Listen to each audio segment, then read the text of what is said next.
elas surgem. Aliás, vocês estão me ouvindo bem aí? Sim. Tá tudo bem aí? Alguém me ouve? Todos me ouvem? Sim. Sim, dá para ouvir muito bem. Ah, então tá bom. Pessoal, é o seguinte, as teorias econômicas, elas surgem, eu não sei se vocês vão aprender isso em História do Pensamento Econômico, mas eu já vou adiantar para vocês aqui, ela surge refletindo uma realidade. No caso meu em particular, como marxista que eu me tenho, eu vejo que as teorias elas surgem refletindo dois níveis, vamos dizer assim, da realidade. Uma é a realidade concreta, ou seja, o modo de produção. Então, por exemplo, a economia política clássica ela surge refletindo a realidade que Adam Smith e Ricardo estavam vendo naquela ocasião, não é? Isso não significa que o que veio depois de Ricardo e Adam Smith seja uma teoria melhor do que a deles, né? O que existe é um reflexo de uma realidade que os antepassados não foram capazes de captar, porque essa realidade ela simplesmente ela não existia, vamos dizer assim. Então nós temos que ter mais generosidade com os mais antigos em relação a isso. Então, o marxismo ele surge refletindo uma outra realidade, não é? Keynes, por exemplo, Keynes ele é o pensador de uma etapa do capitalismo, que é a etapa que o capitalismo ele se transforma em um sistema monetário de produção, não é? Schumpeter é um pensador que ele percebe a transformação do crédito, vamos dizer assim, no motor do processo de desenvolvimento econômico, ou seja, cada teoria que surge, ela reflete tanto o modo de produção distinto quanto os estágios de desenvolvimento de cada modo de produção. Os fisiocratas, por exemplo, percebem, por exemplo, eles estão olhando para o feudalismo, a transição para o capitalismo comercial, onde a terra ele é o fator principal de produção, e assim sucessivamente, né? Por outro lado, as teorias elas também surgem como perspectivas intelectuais de diferentes classes sociais, não é? O exemplo mais, vamos dizer assim, eu vou usar um termo aqui que o pessoal mais próximo de vocês, mais escrachado, é a visão neoclássica de mundo, que a visão neoclássica de mundo ela nasce, por exemplo, como a perspectiva intelectual, ela não reflete uma realidade específica, até porque ela surge, vamos dizer assim, no momento que é interessante, o capitalismo ele estava promovendo a sua primeira onda de fusões e aquisições, demonstrando que Marx estava certo e que o sistema caminhava para a concentração e a centralização da produção, e os neoclássicos eles surgem trazendo como paradigma, vamos dizer assim, um capitalismo de pequenas e médias empresas concorrendo entre si, pela preferência individual dos consumidores, ou seja, já é uma teoria que nasce morta, vamos dizer assim. Mas ela reflete, vamos dizer assim, também um estado, uma perspectiva intelectual, né? Que hoje é muito claro que é a perspectiva intelectual dos rentistas, da grande finança, dessa intelectualidade toda que voltada aos interesses do sistema financeiro. Tá? Assim como a própria economia política, ela surge como uma teoria das classes avançadas, né? Quando Adam Smith ele escreve A Riqueza das Nações, ele está demonstrando, é uma crítica ao monarca inglês aquilo ali, né? Quando Marx ele escreve A Crítica à Economia Política, ele está demonstrando que os trabalhadores eles passaram a fazer parte da cena política e os trabalhadores estão unidos de uma teoria para entender a realidade a partir da sua forma de ver o mundo, né? Então, existem esses dois níveis, vamos dizer assim, da evolução do pensamento econômico, das teorias e como elas se sucedem, que eu acho importante vocês terem clareza, né? Para fins de compreensão de mundo e tal, né? Por isso que eu vejo, quando eu vejo o pobre defendendo o pensamento neoclássico, eu fico meio chateado, porque não é uma ideologia, um corpo teórico voltado à defesa dos mais necessitados, dos mais pobres, dos trabalhadores, etc. Muito pelo contrário.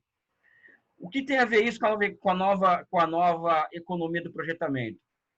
Eu já estudo a China já há 25 anos, né? O meu tema de pesquisa, meu grande tema de pesquisa é socialismo, né? Ou seja, tentar responder se o socialismo é um modo, como alternativa econômica, ele é factível, não é? Então, a pergunta que eu tento responder ao longo da minha agenda de pesquisa dos últimos 25 anos é se o socialismo é factível economicamente, ou seja, é possível, vamos dizer assim, construir os alicerces de uma sociedade de nível superior ao capitalismo? Essa é a questão que eu coloco para mim há 25 anos. E a China é seu espelho mais concreto, né? Ou seja, eles resistem ao fim da União Soviética, todo aquele processo de contra-revolução no final da década de 80, e reafirmam, vamos dizer assim, a perspectiva socialista do seu processo de desenvolvimento. E o que eu tenho percebido ao longo do tempo é o seguinte: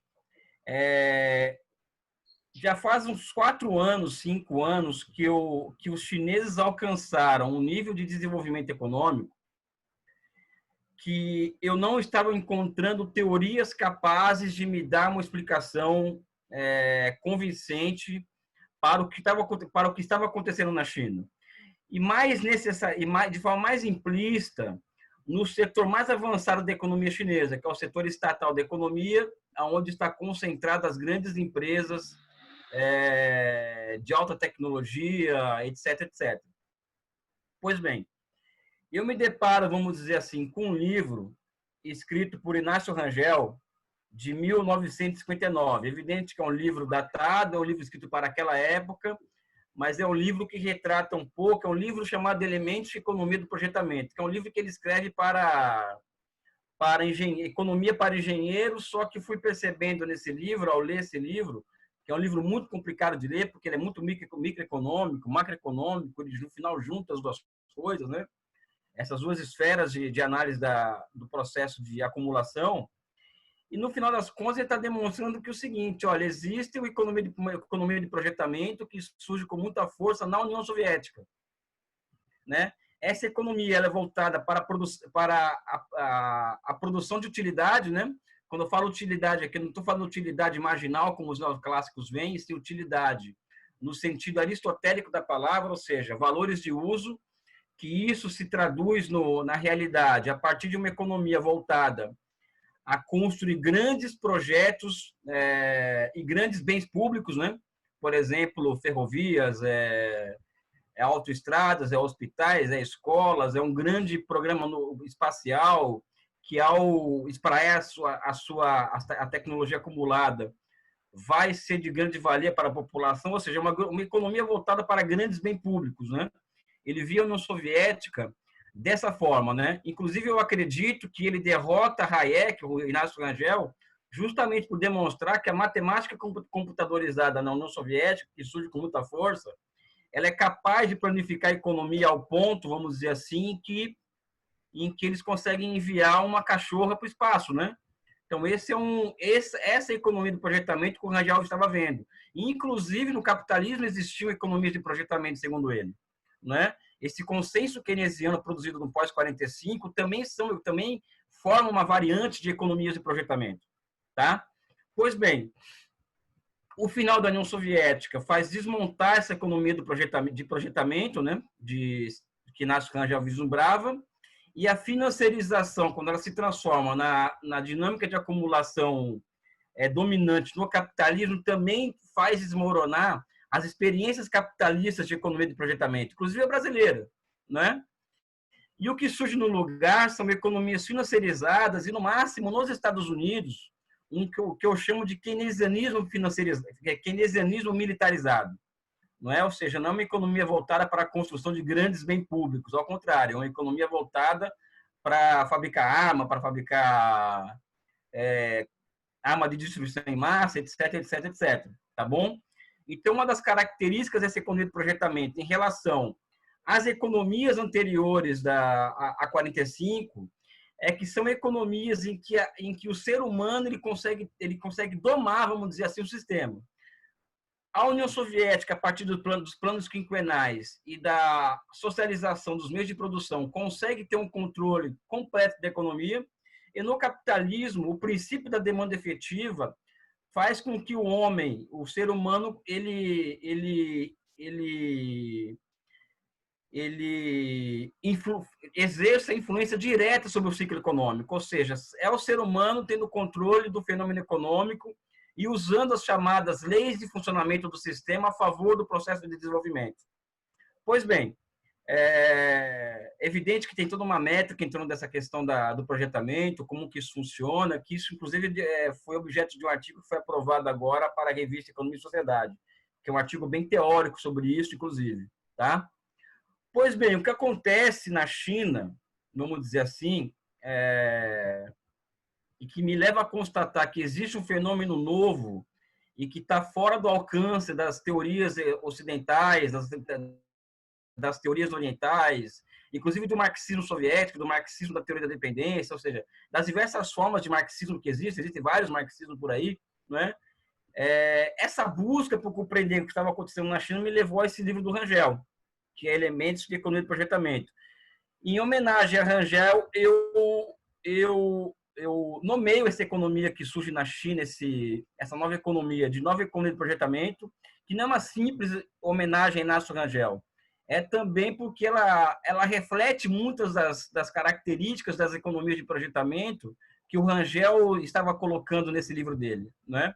Pois bem, agora eu quero voltar um pouco aqui na análise, que é o seguinte: como que a China chega a essa economia e quais são as características dessa economia? Eu não sei se vocês concordam comigo, não existe, vamos dizer assim, soluções puramente econômicas para problemas econômicos, tá bom? Então, é impossível separar a esfera da política e da economia, porque são duas esferas que caminham juntas, grudadas uma na outra. Assim como o Estado e o mercado são duas entidades que se confundem durante o processo de acumulação, não é? Uma das características da transformação da ciência econômica em uma ideologia reacionária, não é? É o fato de a separação do mercado e do Estado e mercado enquanto conceitos separados, enquanto o lugar, vamos dizer assim, o lugar por excelência da corrupção, que é o Estado, e o mercado como lugar da meritocracia e da virtude. Essa separação ela foi fundamental na transformação da ciência econômica. Sob o meu ponto de vista, a ciência econômica que é ensinada hoje na maioria das universidades brasileiras não é uma ciência, é uma ideologia reacionária, tá? Quem me conhece sabe que eu comento sobre isso nas aulas, não vou me aprofundar nisso. Então, as soluções para as questões econômicas, vamos dizer assim, elas são geralmente políticas, né? Então, todo problema econômico é um problema político, logo, as soluções são a criação de novas instituições, em marcos institucionais. A China, a partir de 78, ela começa a empreender reformas econômicas, né? Pessoal, não precisa desligar aí o som. A China começa a empreender reformas econômicas a partir de 78, que leva ao surgimento do setor privado na economia, não é? A partir das reformas rurais, e também leva ao surgimento de uma poderosa economia monetária, a lá keynesiana, uma economia keynesiana mesmo, uma economia monetária poderosa, não é? O que se percebe ao longo desses últimos 40 anos na China, né, é que os chineses eles foram sendo capazes, olha só, capazes, é um trabalho que eu fiz com o professor Luiz Fernando, inclusive, eles foram se mostrando capacidade de lançar ciclicamente ondas de inovações institucionais, não é? A cada nova onda institucional que foi sendo lançada, a capacidade do Estado intervir na realidade foi sendo elevada, vamos dizer assim, a um grau qualitativamente superior, tá bom? Enquanto que o setor privado ele passa a atuar de forma mais quantitativa, ou seja, o setor privado na China é muito maior que o setor estatal, né? Ou seja, esses ciclos de inovações institucionais eles foram se sucedendo na China, até chegar ao ponto, vamos dizer assim, em que a China conforma o que eu chamo de uma nova formação econômico-social, tá? essa formação econômico-social, com o conceito marxista, né, para quem não conhece, ela abarca dentro de si vários modos de produção que coexistem, coabitam unidades de contrário, né, sendo que somente um pode ser o principal. E esse modo de produção principal na China é um modo de produção socialista, que ele está incorporado sob a forma de 97 conglomerados empresariais estatais e mais de 30 bancos de desenvolvimento de nível nacional, regional e municipal. Então, para quem gosta de falar mal do BNDES, é bom que se diga que na China tem mais de 30 bancos como o BNDES, não é? Pois bem, uma das características do processo de desenvolvimento da China, não é? Primeiro foi a formação desse grande núcleo da economia chinesa, formada por 97 empresas estatais. Inclusive, são 97 empresas do porte da Petrobras. Isso significa que a China tem 97 Petrobras operando nos setores estratégicos da economia. Então, o grande braço produtivo na China, ele é estatal. Calcado, vamos dizer assim, em um grande braço financeiro que também é estatal. Não é? Ou seja, aí existe uma cara. É por isso que é uma nova formação econômico-social. Porque no Ocidente, os braços financeiros e produtivos geralmente não são estatais. Existem lugares que são estatais, mas um ou outro é estatal. Os dois ao mesmo tempo não. Então, uma das características dessa formação é que a China ela persiste na propriedade estatal dos meios de produção, não é? O que ocorre na China, e isso já é uma das características da economia chinesa, é que ao eles formarem um grande sistema financeiro capilarizado, profundo e de longo alcance, ao lado de um setor, vamos dizer assim, de um setor produtivo, que foi sendo construindo à base de 40% a 45% de taxa de investimento ao longo dos últimos 15, 20 anos, eles montaram uma base de oferta muito grande da economia. Ao lado disso, um grande sistema financeiro. Ora, se junta-se os dois elementos, percebe-se uma característica de uma economia do projetamento, dessa nova economia do projetamento. Soberania monetária. Porque a China tem muita capacidade produtiva instalada. E as operações de crédito entre bancos e empresas estatais, do ponto de vista contábil, se vocês forem perceber, se sumir essa contabilidade do balanço do banco da empresa, simplesmente isso não infere nada. Por quê? Porque são créditos em moeda nacional. Ou seja, a China tem uma capacidade de financiamento da sua economia, eu vou dizer que praticamente ilimitada. É evidente que tem limite para isso, né? Mas é uma grande capacidade de financiamento da economia. Porque o seu setor é estatal, da economia produtiva, os bancos são estatais, não é? E a moeda com a qual a China se divida é uma moeda local. Né? Isso sem contar que uma das restrições de funcionamento de uma economia que a gente estuda sempre na América Latina é a restrição externa. A China supera essa restrição externa com reservas cambiais da ordem de 3 trilhões de dólares. Né? Ou seja, então a China ela consegue construir uma grande soberania monetária. Tá? Então, esse é um ponto. Tá? Um outro ponto é o seguinte: é uma grande economia com soberania monetária, não é? E como as empresas, o braço produtivo ele é estatal, né? E grande parte desse braço produtivo estatal é de alta tecnologia também, né? E os bancos e o sistema financeiro estatal é uma economia única no mundo, capaz de empreender grandiosos projetos, não é? Então, eu costumo dizer que a economia chinesa ela é uma economia movida a grandes projetos, não é? Esse o ente que eu estou chamando de projeto, por isso que é economia de projetamento, ele tem algumas particularidades. A métrica que se utiliza para aferir essa nova economia é a utilidade, como eu disse aqui para vocês. Então, os neoclássicos trabalham com a utilidade marginal do capital como métrica de uma economia que eles trabalham. Os economistas políticos clássicos trabalham com o trabalho, com o conceito de trabalho como uma métrica para compreender o funcionamento da sua economia. E a nova economia do projetamento, ela se utiliza da métrica utilidade, ou seja, uma economia voltada para a produção de grandes bens públicos, grandes valores de uso, vamos dizer assim. Então, essa é uma outra característica dessa economia do projetamento. E nenhuma economia no mundo é capaz de fazer o que a China faz. Uma economia do projetamento que existe hoje no mundo capitalista é a Alemanha, mas está muito atrás da capacidade chinesa de intervenção, tanto naquela realidade dela mesma, quanto na do resto do mundo, né? Então, a China consegue construir uma economia com uma vasta base de oferta, uma vasta capacidade financeira, e isso coloca a China como uma economia com uma restrição quase zero de funcionamento. Né? Todas as economias do mundo têm alguma restrição de funcionamento. A China quase não tem restrição, a não ser uma guerra, uma pandemia, que faz com que aquela economia ela deixe de funcionar. Tá?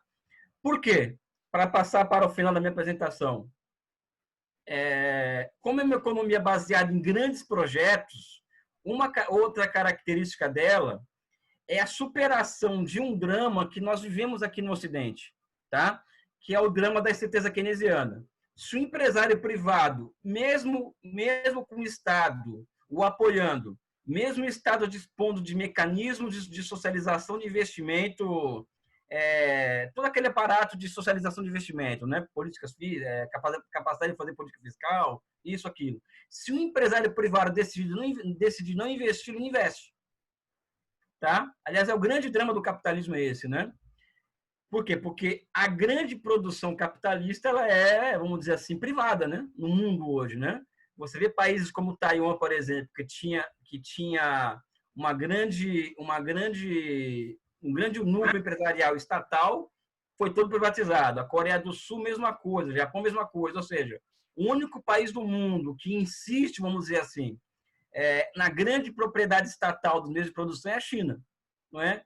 E ao construir ondas de inovações institucionais, aumento da base de oferta, eles passam, a partir de 2005, a construir tecnologias próprias, eles passam a desacoplar tecnologicamente dos Estados Unidos. Não é? A China cria uma economia, não é? Uma economia que supera a incerteza keynesiana. Ou seja, eu ouso dizer que a nova economia do projetamento pode ser, para mim hoje, é um nível superior de desenvolvimento do socialismo na China, ou do socialismo de mercado. Mas também existem elementos de irregularidades que eu estou levantando que dá para demonstrar, porque são passíveis de demonstração que se trata de um novo modo de produção, de nível superior, ancilar ao socialismo, evidente que é socialista, né? Enfim, falei 26 minutos, eu acho, 20 e poucos minutos, não sei se já é suficiente para vocês terem uma ideia, mas o que eu queria deixar para vocês aqui, que a maioria daqui, acho que não tem nenhum professor assistindo, só tem alunos, né? É o seguinte, se vocês me perguntarem, Elias, o que eu preciso estudar para entender o mundo, né? Há uns 30, 40 anos atrás, 50 anos atrás, certamente ia dar uma resposta muito clara. Olha, vou entender a lei do valor-trabalho, tá? Então, você seria... O Luciano já vai vir para cima de mim aí já, mas tudo bem. Vocês teriam que estudar a lei do valor-trabalho, porque ela seria uma forma fundamental para compreender o mundo. A China coloca um desafio para a gente, que é compreender o século XXI a partir de uma ciência, que eu acredito que é a ciência que é a ciência de vanguarda do nosso tempo.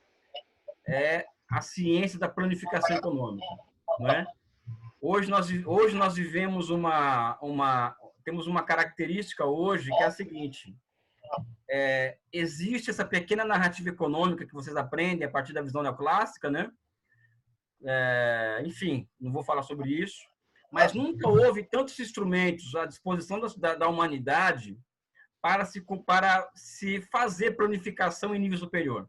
O Big Data, a plataforma 5G, a inteligência artificial, são todas, vamos dizer assim, novos aportes tecnológicos que fortalecem a possibilidade de planificar a economia em nível superior.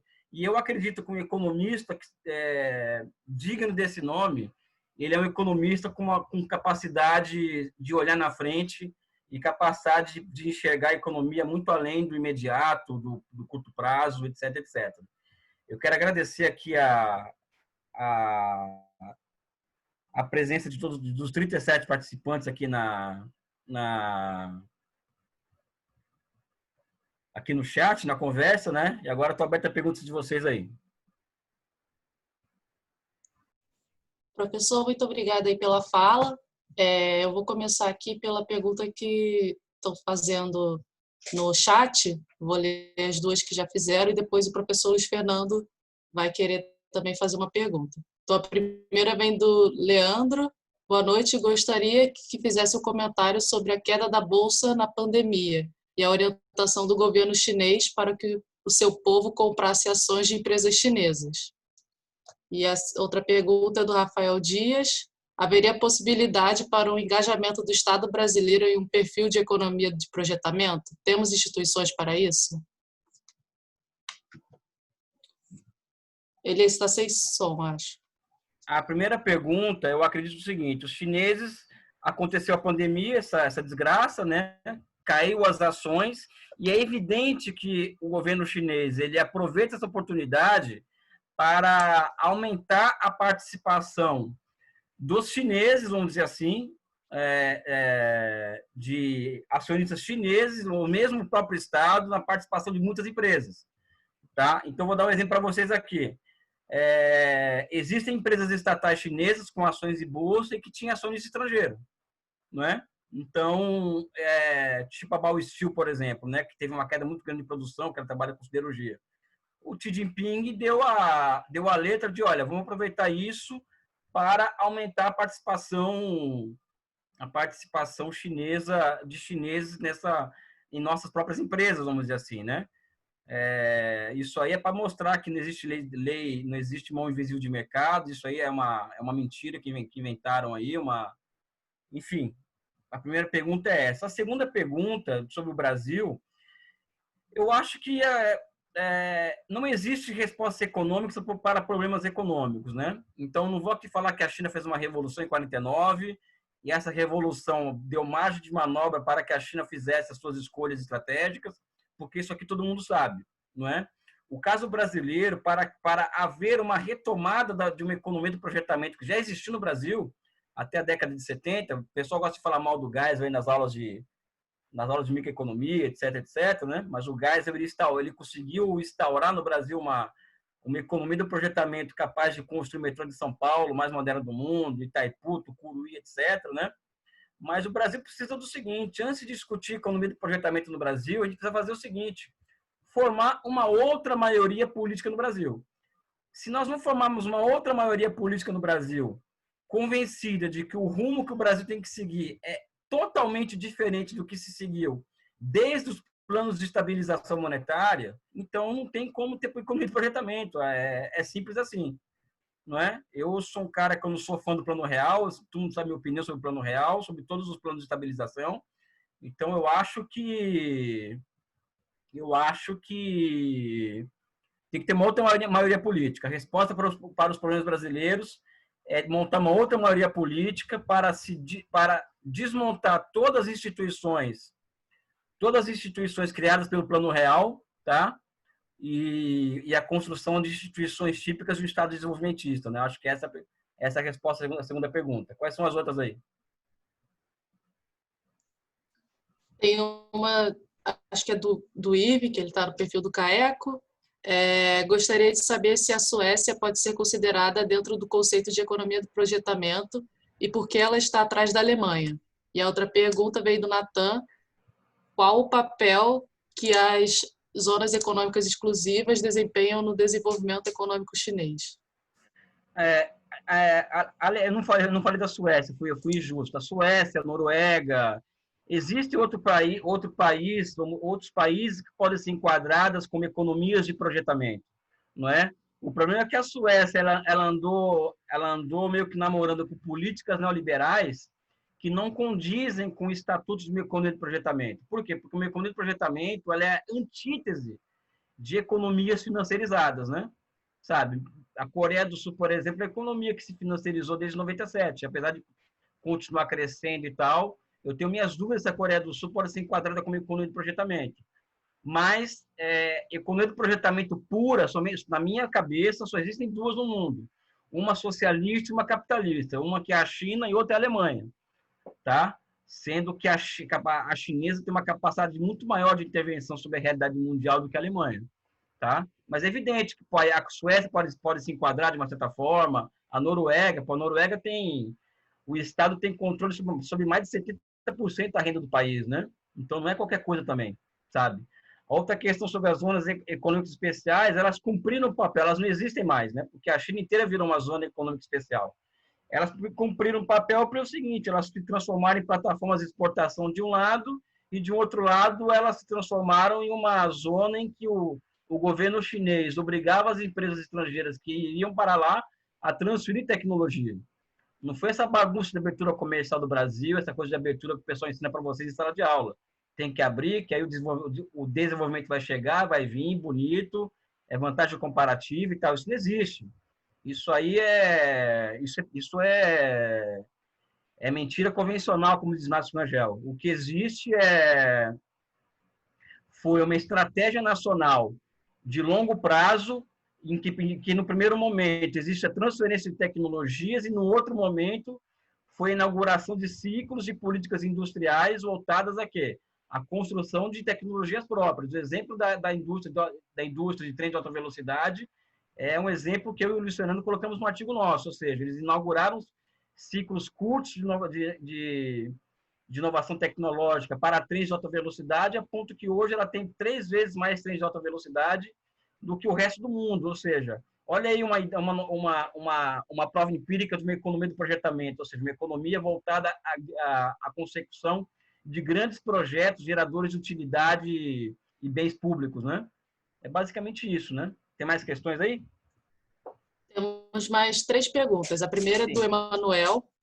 Saiu uma notícia essa semana de que a China estaria trabalhando em um projeto de banco central aberto a todos, através do Yuan Renminbi Digital, em que as pessoas e firmas do mundo todo poderão correr ao banco a fim de depositar e ou sacar moeda digital. Como você acha que isso pode reconfigurar o sistema financeiro e minar o domínio americano sobre esse sistema? Eu acho muito difícil minar o sistema americano sobre esse sistema, porque uma coisa é a China querer internalizar, mesmo que lentamente, a sua moeda, já está em processo de internacionalização muito lenta, porque eles não vão abrir a sua conta de capitais tão cedo, mas para que a China consiga construir um sistema monetário paralelo ao americano, ele precisa que outros países do mundo que aceitem o renminbi como uma moeda de mediação de transações comerciais, né? Aí fica a questão aí, né? Que país do mundo vai querer abrir suas posições em dólar, por exemplo, em favor do renminbi? Eu acho que muito poucos, tá? A Venezuela, com certeza, o Irã, com certeza, tudo bem. Agora, outras economias, acho que não. O dólar ainda é o porto seguro. Eu não sou sou um pouco conservador nessas análises sobre fim da hegemonia do dólar, dos Estados Unidos, etc, etc. Eu acho que existe um caminho para a construção de soberania,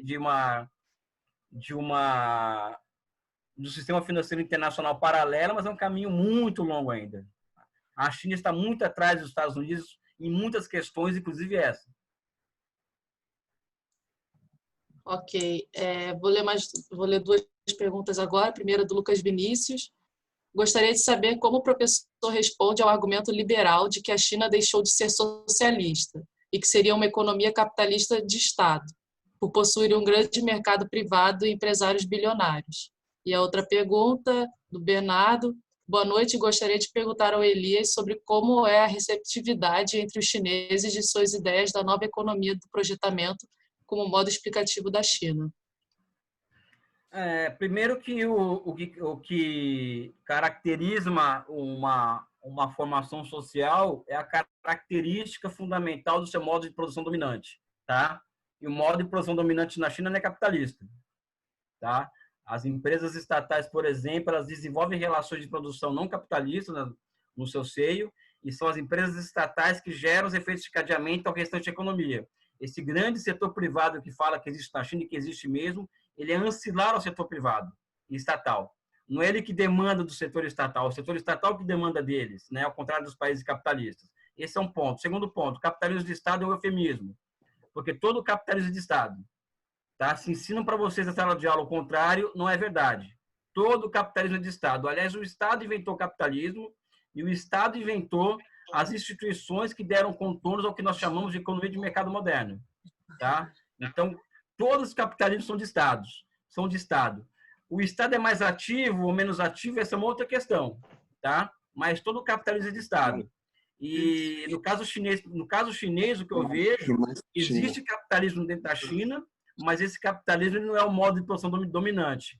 Da mesma forma que eu vejo esse socialismo como algo muito embrionário, primitivo, primário, ainda em processo de formação, é uma longa caminhada, vamos dizer assim, até chegar a um socialismo em sua plenitude. Para isso tem que haver uma urbanização maciça do país, porque o socialismo pressupõe a superação da divisão social do trabalho, demanda ter uma produtividade média do trabalho maior do que os países capitalistas, ou seja, o socialismo chinês, que vamos dizer assim, é um socialismo muito embrionário, ainda em etapa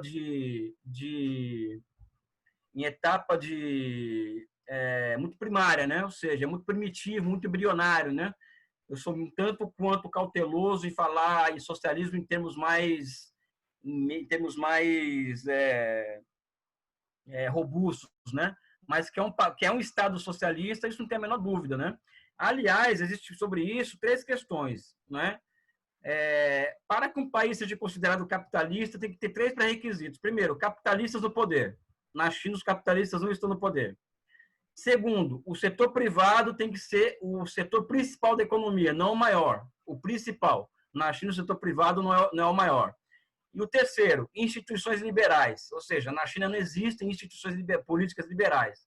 Na China, as instituições que existem na China, você só vai encontrar na Coreia do Norte, Cuba e Vietnã, só, né? Então, acho que eu respondi.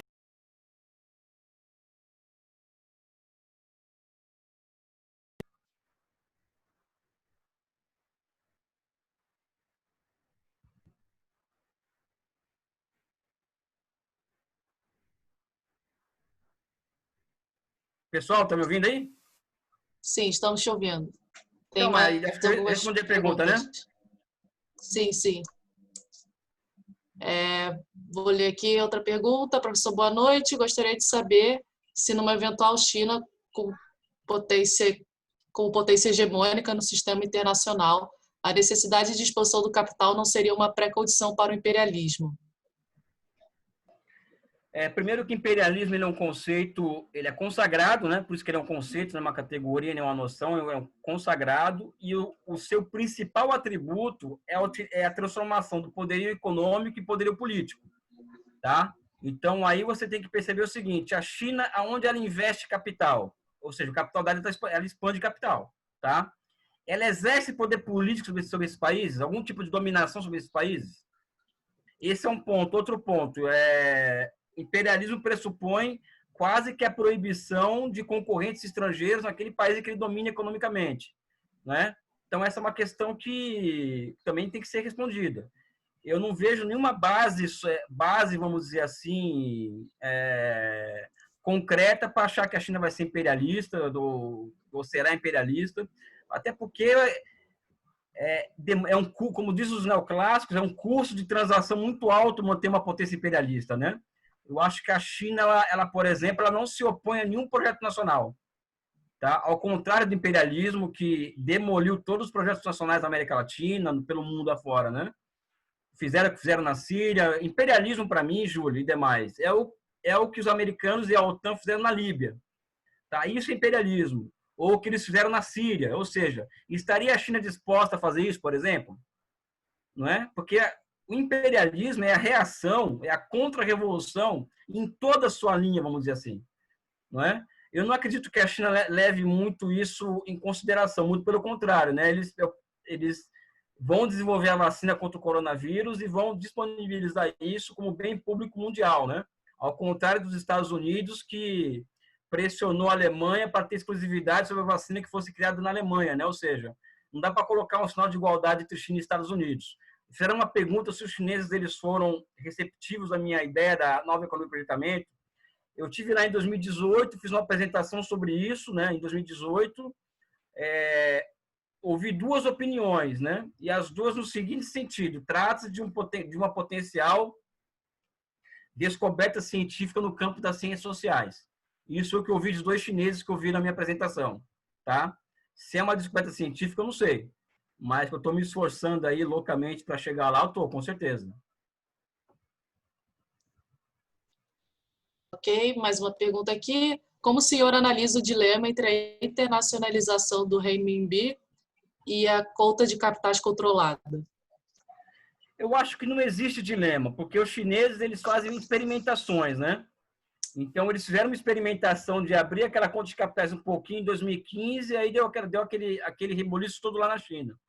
Então, eu não acho eu não vejo, vamos dizer assim, um dilema. O que eu vejo é um processo, né? Ou seja, isso vai acontecer, tá? Mas dentro de um tempo que não está no meu controle, no controle dos Estados Unidos ou de qualquer um. É algo que está sob o controle do tempo chinês, né?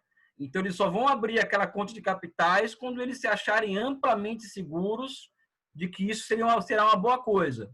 A tendência atual é não abrir, tá? Ou abrir muito lentamente, como aconteceu agora, que os estrangeiros passaram a poder ter acesso a ativos bancários chineses, por conta da fase 1 das negociações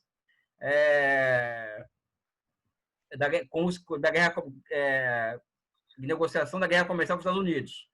Aí compraram agora 1 bilhão de ativos bancários chineses, só que 1 bilhão dentro de ativos bancários, que é mais de $1 trilhão, não é nada, né? Mas existe esse movimento, tá? Mas eu não vejo isso como algo a acontecer a qualquer momento e tal. Eu acho que eles pensam muito em tomar grandes atitudes, né? É uma característica deles essa. Mais uma aqui. Boa noite, professor. Queria saber se a cultura milenar chinesa influencia no desenho atual do Estado chinês. Com certeza. A China o Estado chinês ele existe há 2.200 anos, não é um Estado que nasceu ontem, né? E uma das características, por exemplo, da China é que para chegar... Na China existem 9 pessoas que comandam um país, que é o Politburo, né? Que é o Comitê Permanente do Politburo, falso engano, são 9 pessoas, né? E para chegar naqueles 9 ali, tem que ser muito brilhante. Essa é uma herança da filosofia confuciana, essa meritocracia confuciana. Quando falo meritocracia confuciana, pessoal, não estou falando de meritocracia do PSDB, não, pessoal. Nem da escola austríaca, nem desse lixo intelectual que ficam colocando na cabeça de vocês. Eu estou falando de uma meritocracia baseada em valores asiáticos, orientais, que só existe lá, né? Então, para chegar aonde chegou a China, onde chegou o Xi Jinping, por exemplo, ele tem que ter passado por vários testes desde a sua adolescência, desde quando eles entram na juventude comunista, não é? E no caso dos 9 ali que estão ali, pelo menos 2 províncias eles tinham que ter governado antes de chegarem a ser dos 9. Então, por exemplo, na China, nunca uma aberração como Trump, como Barack Obama, como Bolsonaro, chegariam ao poder político na China. Não é? Ou seja, existem filtros ali que não permitem com que esse tipo de aventureiro, de político, chegue ao poder no país. É por isso que lá eles não geraram nenhum Gorbachev até hoje, nenhum Shevardnadze, enfim. Existe um esquema institucional e superestrutural muito sofisticado, né? Baseado na meritocracia política. Evidente que tem suas distorções, não estou falando que eles são os melhores em tudo, mas no fundamental, para mim, é um sistema político que serve para eles, vamos dizer assim, né? Não que eu acho que tem que ser importado ao Brasil. O Brasil tem que fazer uma outra coisa, que é se reencontrar enquanto nação primeiro. O Rafael Dias fez mais uma pergunta. Como um Estado socialista, a China recebe severas críticas a respeito das condições e direitos dos trabalhadores. Podemos considerar ou seria uma consequência ou mesmo uma fase da economia do projetamento? A economia do projeto, aí que está a questão, né? Na minha análise que eu faço teórica da economia do projetamento, eu trabalho com economia com dois setores, tá? Aí não é aquela coisa de setor no sentido da economia política clássica. São dois macrosetores da economia. Primeiro é o macrosetor produtivo e o segundo é o macrosetor improdutivo. Esse macrosetor improdutivo, ele é a cultura, educação, saúde, tudo isso que está que não está, vamos dizer, que está relacionado com o desenvolvimento humano, tá? E o setor produtivo é máquinas, equipamentos, forças produtivas, essa coisa toda que vocês conhecem. A economia do projetamento, ela só é passível de existência onde exista um macro setor produtivo muito desenvolvido, tá? Muito desenvolvido, e esse setor produtivo, macro setor produtivo muito desenvolvido possa, daí a necessidade de eu trabalhar com a chamada abordagem do excedente, né, do Garanhani, de Sraffa, e que ele possa chegar a um ponto em que transfira para o setor improdutivo excedentes necessários à construção desse macro setor improdutivo. Aqui que se encontra, do ponto de vista histórico, o papel da economia do projetamento, né? Ou seja, e nesse caso aqui, o que acontece? Uma das políticas, agora eu vou falar como keynesiano, né? Passa pelo fortalecimento de um elemento da demanda agregada, que é o consumo, tá? Então, por exemplo, os chineses já vinham apresentando uma tendência já há mais de 10 anos, que é a seguinte: os salários na China crescem acima da produtividade. Os salários, né? Desde 2010. Né? Aí você pode perguntar, pô, mas isso não pode. Eu acredito que do ponto de vista estratégico, para uma economia que pensa em chegar na fronteira tecnológica em 30 cadeias produtivas, é possível sim crescer salário acima da produtividade. Tá? Em uma economia como a brasileira, eu acho complicado. Né? Aí o Luciano pode dar uma aula disso para a gente. Né? Enfim, e existe toda uma legislação trabalhista sendo construída e reconstruída. Né? Hoje, por exemplo, na China, é muito difícil um trabalhador perder uma causa na China hoje, isso não é minha opinião, existem documentos mostrando isso. Tá? O que não quer dizer que não exista trabalho precário na China. Existe trabalho precarizado, existe exploração da mão de obra em setores mais rústicos da economia. Mas eu vejo, por exemplo, em nível mais geral, fazendo uma análise de mundo, que o mundo capitalista caminha para uma destruição de direitos sociais, né, no mundo capitalista, enquanto que na China existe uma tendência à elevação desse capital improdutivo na economia, esse macro setor improdutivo, e isso se reflete no quê? Na construção de um grandioso estado de bem-estar social para daqui 10, 15 anos, né? Então, eu quero que vocês pensem no mundo daqui 10, 15 anos, né? Vocês trabalhando para ganhar um salário mínimo, ou meio salário mínimo, porque vocês apoiam o Bolsonaro, a maioria aí, um monte de gente, não aqui do grupo, mas apoia o Bolsonaro, Paulo Guedes, são neoclássicos, né? Market rules, né? Ou seja, vai ganhar meio salário mínimo daqui um tempo, um salário mínimo, enquanto que um trabalhador chinês vai ganhar salário de trabalhador industrial qualificado, né? Ou seja, e com direitos sociais cada vez mais potentes, ou seja, um serviço de previdência muito forte. Existe um programa chamado Healthcare 2030, que é o programa de saúde deles para 2030, que a ambição deles é construir um sistema de saúde à la cubana, só que para 1 bilhão e 400 milhões de pessoas. Ou seja, eu acho que o caminho chinês nesse aspecto tem traços, vamos dizer assim, prometeicos, né? Prometeicos no sentido de alvíssero, de coisas boas que pode vir por aí. Temos uma última pergunta aqui. Não, mentira, temos mais duas perguntas. A primeira é do J. Renato Penelope. Pode recapitular esses 3 pontos que definem os pilares capitalistas? Por favor, os últimos 2 pontos falhou o áudio. O primeiro ponto que eu falei é os capitalistas ocuparem o poder político, né? Ou seja, é o cromo eu cortando a cabeça do imperador, né? Então, esse é o primeiro fundamento para chamar um país de país capitalista. E na China, os capitalistas não estão no poder. Quem está no poder é o Partido Comunista, com uma série de características que eu não vou aqui me falar sobre isso aqui. Aí daria uma outra live para falar sobre o Partido Comunista.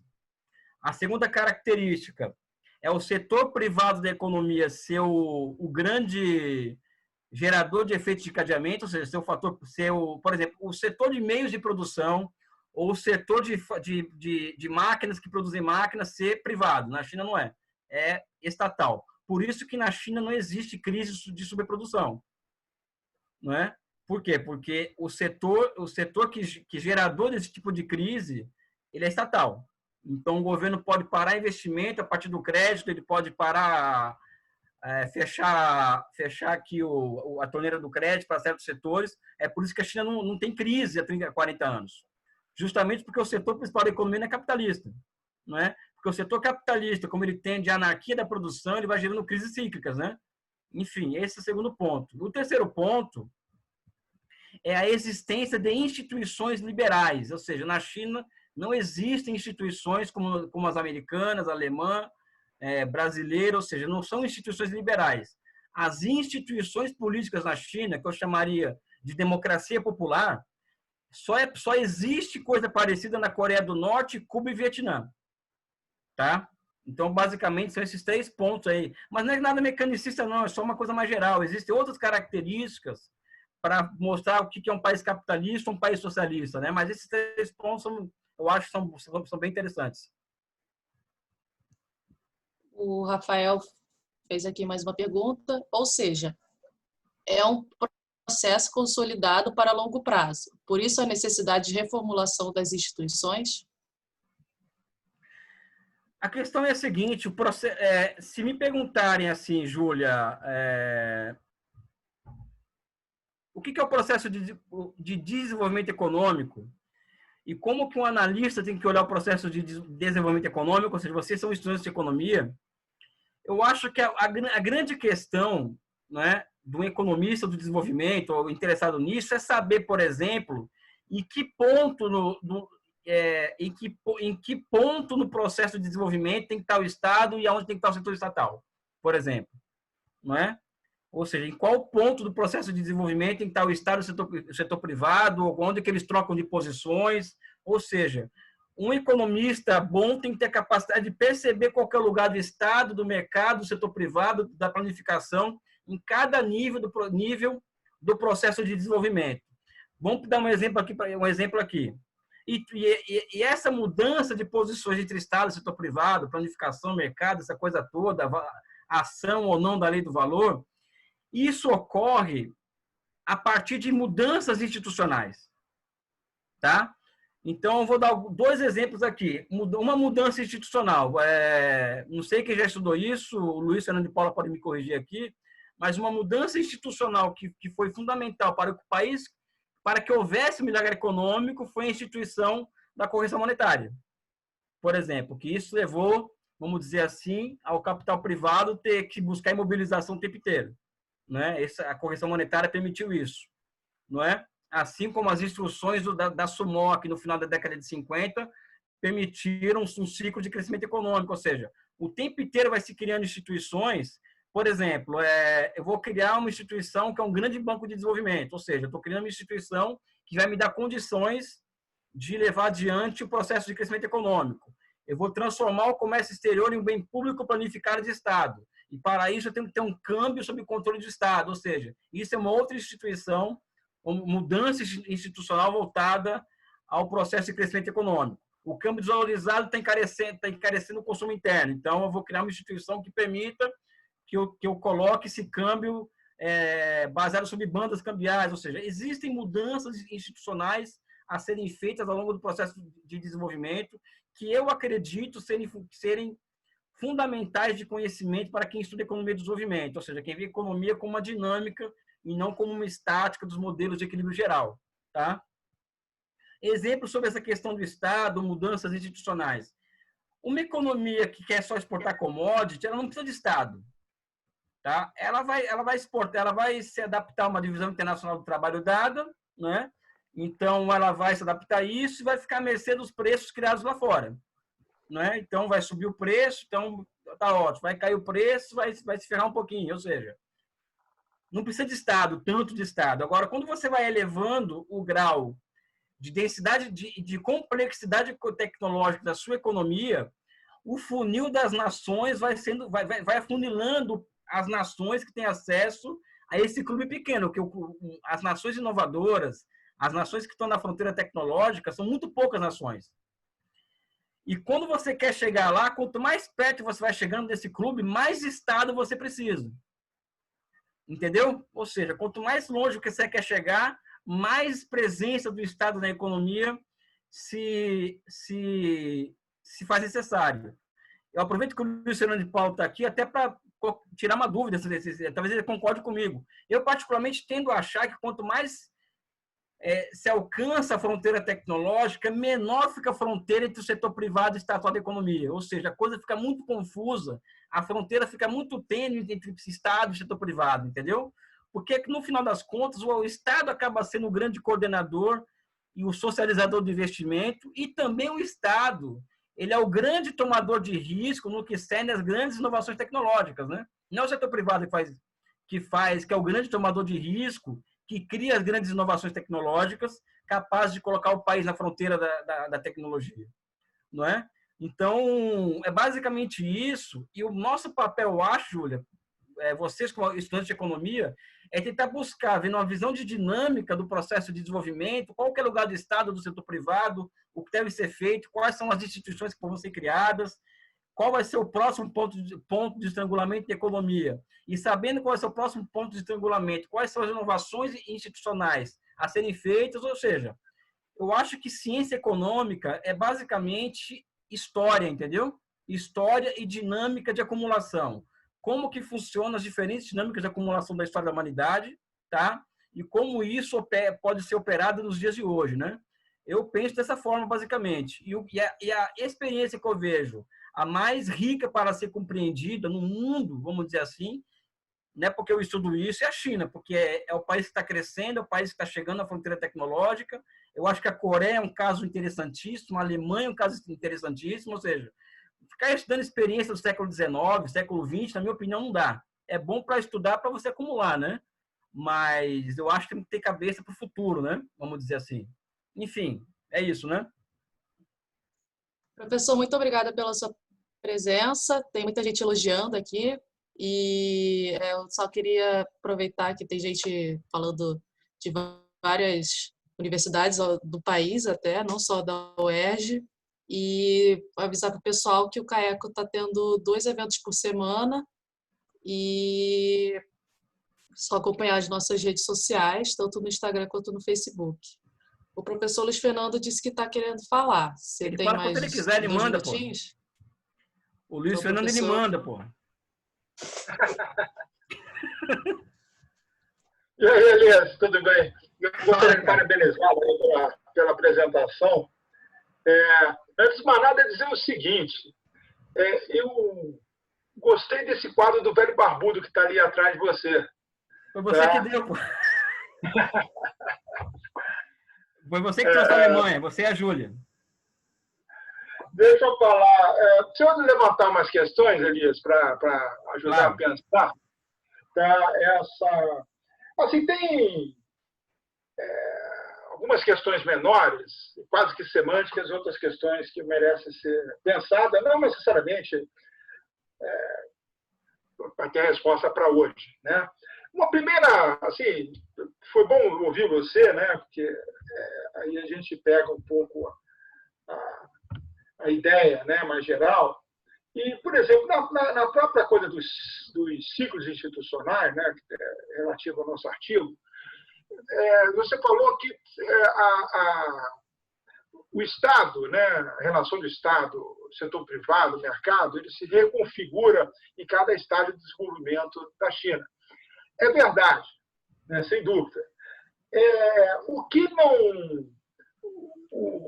que eu acho que talvez valeria a pena pensar, e pode ser uma questão semântica, é dizer que cada vez é superior. Né? Quer dizer, o Estado se reconfigura em função dos problemas do desenvolvimento que são colocados naquele momento. Não quer dizer que ele está se tornando superior. Superior supõe que ele está numa escada cada vez maior. É uma questão semântica menor, mas eu acho que vale a pena precisar isso. Entendeu? Embora eu acho que só a ideia de que se ele reconfigura e mantém o processo do catching up é suficiente para manter essa ideia. Então, só uma pequena coisa menor. Agora, tem uma questão aí que eu acho que é mais de fundo, né? Que é a questão da intervenção do Estado na economia. Que, assim, não há processo de catching up, quer dizer, você sair de uma renda baixa para uma renda alta, sem que o Estado tenha tido papel fundamental. Todos concordamos com isso. Tá? Porém, a intervenção, também historicamente, a intervenção do Estado não garante que você faça o catching up. Tá? Então, veja, primeiro estou dizendo que há necessidade de intervenção do Estado. Tá? Sim. Segundo, a intervenção do Estado não garante. Tá? Então, isso coloca uma questão muito interessante, que é por que ele está dando certo na China.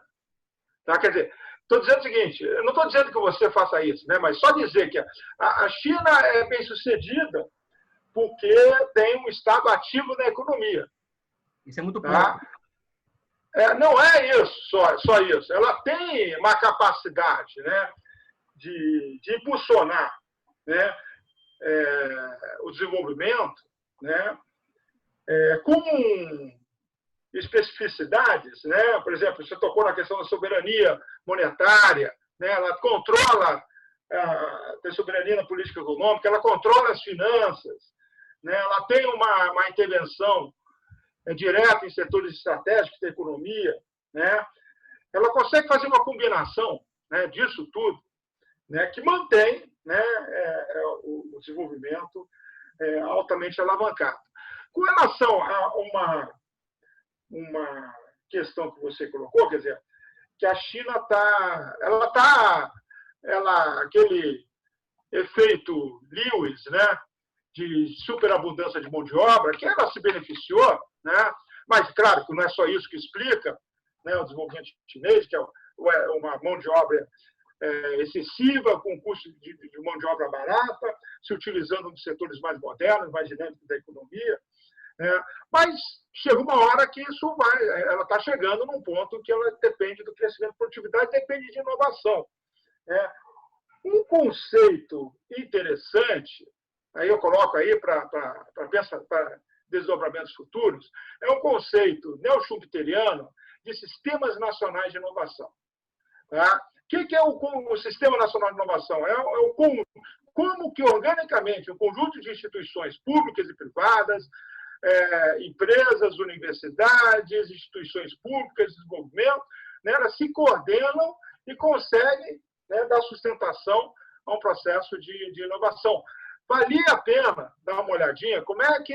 Quer dizer, eu sempre costumo dizer que o teste do pudim, né, tem um ditado em inglês, the proof of the pudding is the eating. O teste do pudim é provado. Se o pudim está azedo, tem alguma coisa errada. Se ele está gostoso, é porque tem alguma coisa que está certa. No caso da China, está gostoso. Né? Ela já é o segundo país que mais inova no mundo, depois dos Estados Unidos, né? E está indo para a fronteira tecnológica. Né? Então, também entender um pouco, né, essa organicidade, né, dado que a China agora está entrando na fronteira tecnológica, é interessante. O último comentário. A questão da incerteza. Eu acho um pouco forte dizer que a incerteza desaparece. Tá? Eu diria que, quer dizer, a incerteza, quer dizer, a China combina, né? Eu não sou socialista de mercado, mas ela tem elementos de mercado, né? Então, algum grau de incerteza, assim, a incerteza nula seria aquela situação que o empresário investe, ele vai obter os rendimentos lá na frente, vai garantir todos os prognósticos que ele faz com relação ao seu investimento, ele vai colher. Né? Eu acho que a ideia de que é uma redução de incerteza. Eu gostaria de vocês lembraram até de um artigo nosso que vai sair na Forum for Social econômicas, que tem um trabalho do Keynes, né, logo depois da Segunda Guerra Mundial, que ele está analisando a reconstrução do Reino Unido, né? O Keynes coloca de forma muito interessante que a socialização do investimento, né, ela passa, entre outros fatores, né, com uma participação que ele chamou de instituições públicas e semipúblicas no investimento, algo como 1/3.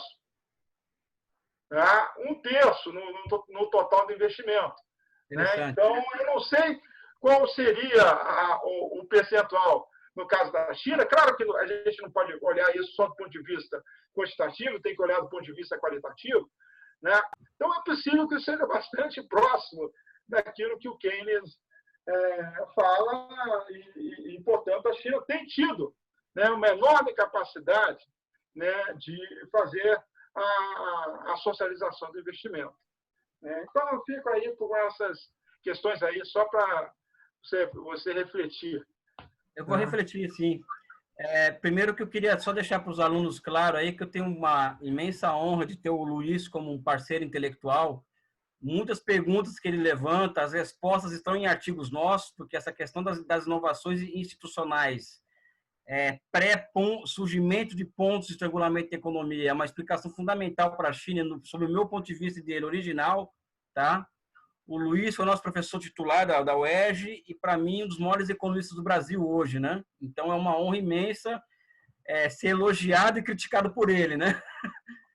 Eu acho que a incerteza keynesiana, Luiz, eu preciso pensar melhor nisso. Eu juntei alguns textos aqui sobre isso. Eu vou conversar com você pessoalmente sobre isso um dia.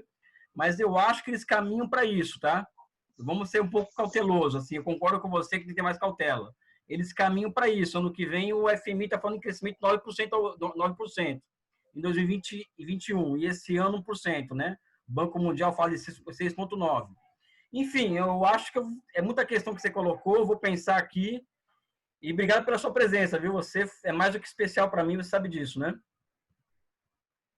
Só para registrar, Elias, que eu vi aqui que o economista, que o presidente do Conselho Federal de Economia, o Antônio Lacerda, assistiu a live, tá aqui, acompanhei parte da apresentação e da discussão. Parabéns a todos pela realização, saindo para a aula.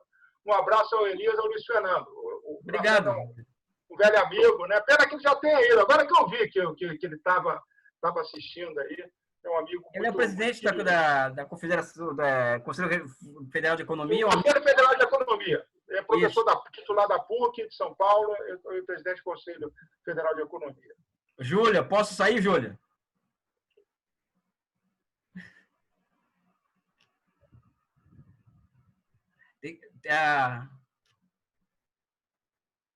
Desculpa. Professor Elias e Luiz Fernando, qual o nome do artigo sobre os ciclos institucionais que vocês produziram? O pessoal está perguntando. A China e a socialização do investimento. Uma abordagem Keynes, Gershon, Hirschman, Keynes, Gershon, Rangel, Hirschman. Coloca a China e a socialização do investimento no Google e Revista de Economia Contemporânea que está lá. Ok, muito obrigada, professor. Já vamos encerrar aqui. E a participação aí do professor Luiz Fernando também. Especial. Obrigado, Júlia. Valeu, pessoal. Um abraço.